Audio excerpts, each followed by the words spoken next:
Assalamualaikum warahmatullahi wabarakatuh. Perkenalkan, nama saya Nadrianti dengan NIM G701241103 dari kelas C kelompok 6. Pada video ini saya akan membahas tentang validasi metode analisis, yaitu uji linearitas dan tentang menggunakan spektrofotometri UV vis pada parastamol.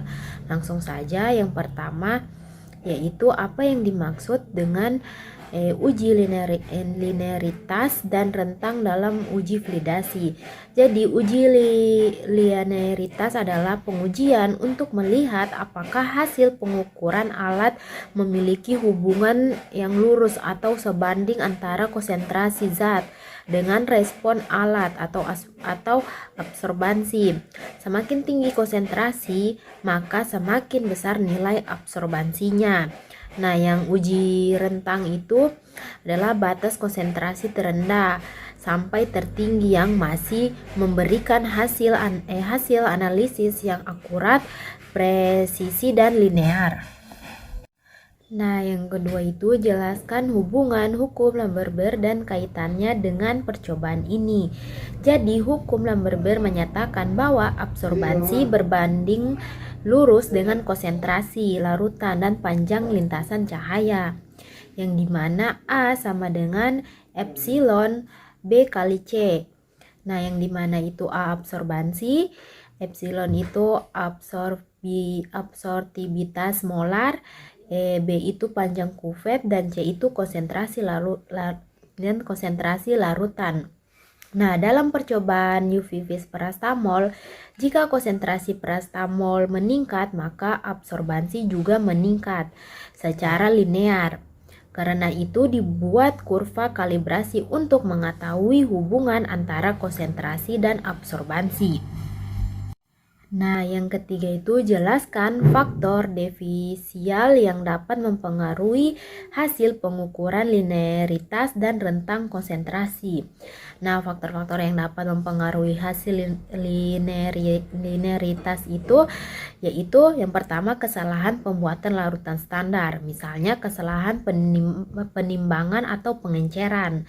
Nah, yang kedua itu alat UV vis tidak terkalibrasi, dapat menyebabkan absorbansi tidak akurat. Yang ketiga itu kuvet kotor atau tergores, nah mengganggunya jalan cahaya.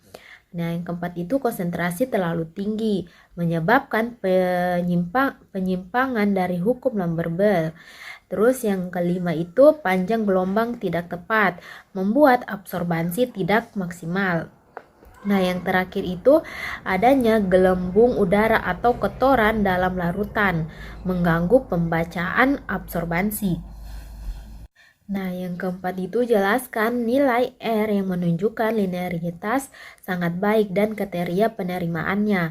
Nah, jadi nilai R, koefisien korelasi, digunakan untuk melihat kedekatan hubungan antara konsentrasi dan absorbansi. Kriteria umumnya itu R mendekati 1, maka nilai linearitasnya yang baik. Biasanya diterima jika R lebih besar 0,99, artinya semakin mendekati 1, maka hubungan antara konsentrasi dan absorbansi semakin linear, sehingga metode dianggap valid untuk analisis kuantitatif. Nah, yang kelima itu jelaskan tujuan aplikasi uji linearitas dan rentang pada bidang farmasi. Nah, tujuan uji linearitas dan rentang dalam bidang farmasi yaitu yang pertama memastikan metode analisis memberikan hasil yang akurat. Yang kedua, menentukan kadar obat dengan benar. Nah, yang ketiga, menjamin mutu dan keamanan obat. Nah, yang keempat, digunakan pada pengujian bahan baku maupun produk jadi. Nah, yang kelima, membantu validasi metode analisis agar memenuhi standar farmakope dan laboratorium. Itulah dari saya. Wassalamualaikum warahmatullahi wabarakatuh.